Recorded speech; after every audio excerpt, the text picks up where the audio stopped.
안녕하십니까, 시턴트입니다. 오늘은 백전병에 대해서 한번 다뤄보겠습니다.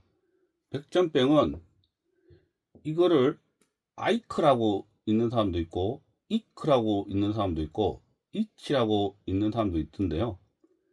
하여튼 이 보니까는 영어권에서는 이치, 인도에서 아이치라고 있더라고요. 하여튼 뭐 중요한 건 아닙니다. 하여튼 백전병은 인치라는 원충에 의해서 생긴다. 즉 세균성 아닙니다. 기생충입니다. 보통 증상은 이거 좀 빨간색인데요. 그냥 몸에 이렇게 100점 흰 스팟이 이렇게 많이 생깁니다. 특히 100점 중에 아가미에 이렇게 생기면 과도한 점액을 분비해서 사실 예후가 좋지 못합니다. 백전병을 이 감기와 비교해서 뭐 급격하게 온도 변화, 즉 온도가 이렇게 낮아지거나 스트레스를 받거나 하면 뭐 면역력이 약해서 뭐 물고기들을 이렇게 감염시킨다, 이렇게 얘기를 하는데요. 감기는 바이러스에 의해서 생기고 이 바이러스는 우리 주위에 분명히 존재를 합니다. 그런데 어항에는 인치라는 원충, 즉 기생충이 없다면 사실 급격한 뭐 온도 변화, 아니면 온도 낮아지거나 뭐 스트레스, 면역력 이렇게 되더라도 백전병은 생기지 않습니다. 그래서 감기하고 전혀 다르다. 저는 36년 동안 무생활하면서 백전병을 한 번도 온 적이 없습니다. 한 번 딱 봤습니다. 친구네 물방에서 한 번 딱 보고 저는 한 번도 온 적이 없습니다. 진단이 일단 가장 중요하죠. 가장 확실한 거는 몸에 이렇게 흰 점이 생길 때인데 이때는 많이 진행된 상태입니다. 백전병이. 그래서 그 전에 뭐 몸을 긁는다든지 아니면 뭐 점액질이 증가된다든지 뭐 쇠약해진다든지 아니면 식욕이 없다든지 하여튼 뭐 그 정도의 어떤 증상이 있다면 사실 백전병 의심해야 되는데요. 이 증상 전부 다가 어떻게 보면 기생충하고 관련됐기 때문에 이 증상만 보고 백전병이다, 사실 어렵습니다. 그래서 우리 같은 아마추어는 사실 이 흰 점이 보이는 걸로 사실 진단을 할 수밖에 없습니다.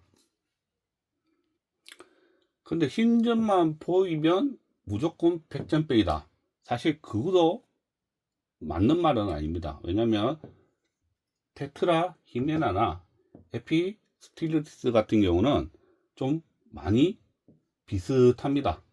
그래서 사실 정확한 판단을 내기 위해서는 현미경으로 보셔야 합니다.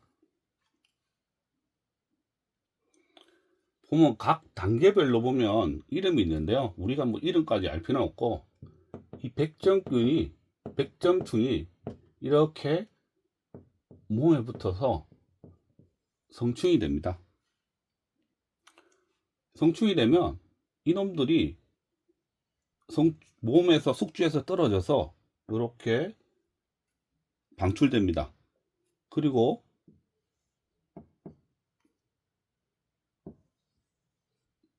이런 포낭을 만들고요.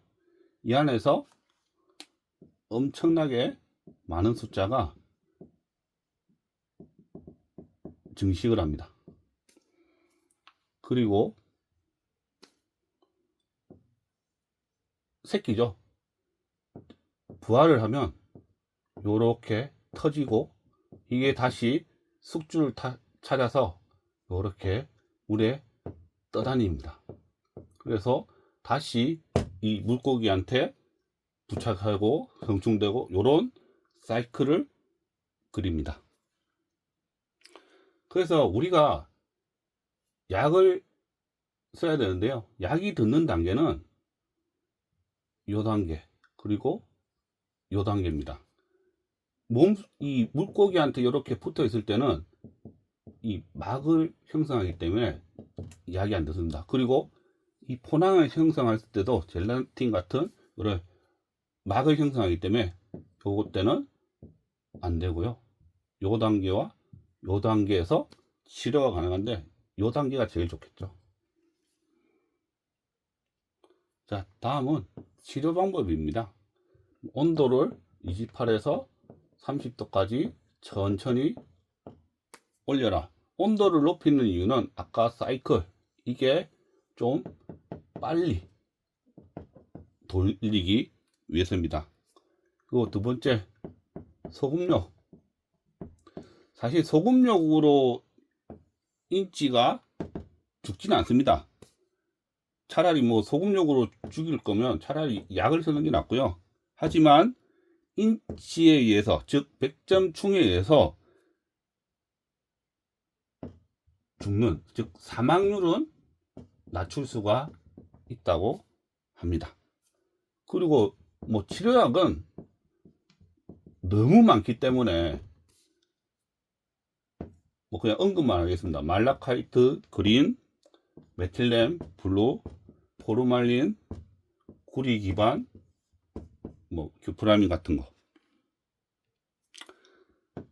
각 약마다 사용 방법은 다 있으니까 여기서는 언급을 하지 않겠습니다. 중요한 거는 많은 분들이 실수를 하시는 부분이 뭐냐면 아까 이 물고기 몸에서 100점충이 떨어지면 치료가 다 됐다고 생각합니다.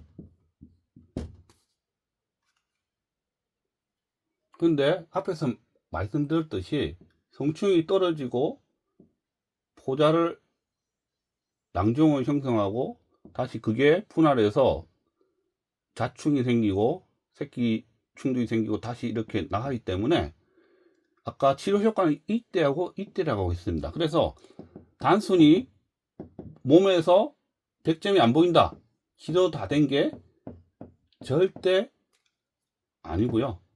일단 안 보이더라도 최소 한 7일 정도는 동안은 치료를 해 주시고요. 그리고 저는 뭐 한 7일 정도 쉰 다음에 다시 7일 동안 반복하는 걸 추천합니다. 이게 뭐 낭종으로 며칠 동안 살 수 있다, 그리고 뭐 PCDS 물고기 없이 며칠을 살 수 있다, 이게 사실 제가 솔직히 말씀드리면 저도 헷갈립니다. 어떤 데는 뭐 15일에서 30일이면 없다, 물고기 없으니까. 근데 어떤 데는 76일이다. 솔직히 연구가 안 되다 보니까 정확하게 믿을 만한, 신뢰할 수 있는 어떤 논문이라든지 그런 자료를 제가 찾지를 못했습니다. 그래서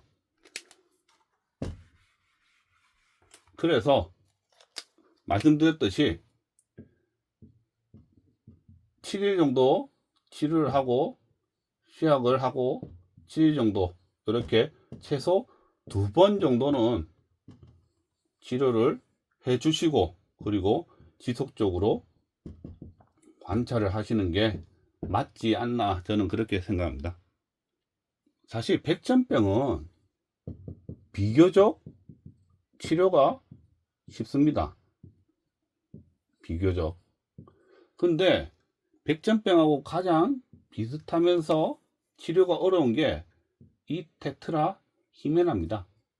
얘는 지금까지도 치료 방법이 없다고 보시면 됩니다. 왜냐하면 물고기 피부를 뚫고 들어가기 때문에 약물이 얘를 어떻게 뭐 할 수가 없습니다. 그래서 지금까지는 이 구피 킬러라고 불리는 이 테트라 히메나는 사실 치료 방법이 뭐 없고요. 그리고 에피스틸리스는 이 백전하고는 조금 생긴 게 다릅니다. 생긴 게 백전병은 이렇게 원형이라면 얘는 조금 불규칙하고요. 얘는 이게 표면이라면 이렇게 딱 붙었다면 얘는 이렇게 약간 좀 이렇게 돌출되어 있습니다. 그래서 근데 사실 뭐 솔직히 말해서 눈으로 구별 안 되고요. 이렇게 만약에 백전병이든 아니면 테트라 히메나든 에피스틸리스든 의심이 된다면 반드시 수산질병관리원에 가셔서 현미경 도마를 하시고 해당되는 약을 처방을 받으시기 바랍니다. 근데 뭐 이거는 어차피 뭐 약이 없으니까요. 하여튼 그렇습니다. 자, 오늘은 백전병에 대해서 다뤄봤고요. 긴 시간 시청해 주셔서 감사합니다. 오늘은 여기까지 하겠습니다. 즐거운 물생활 되시기 바랍니다.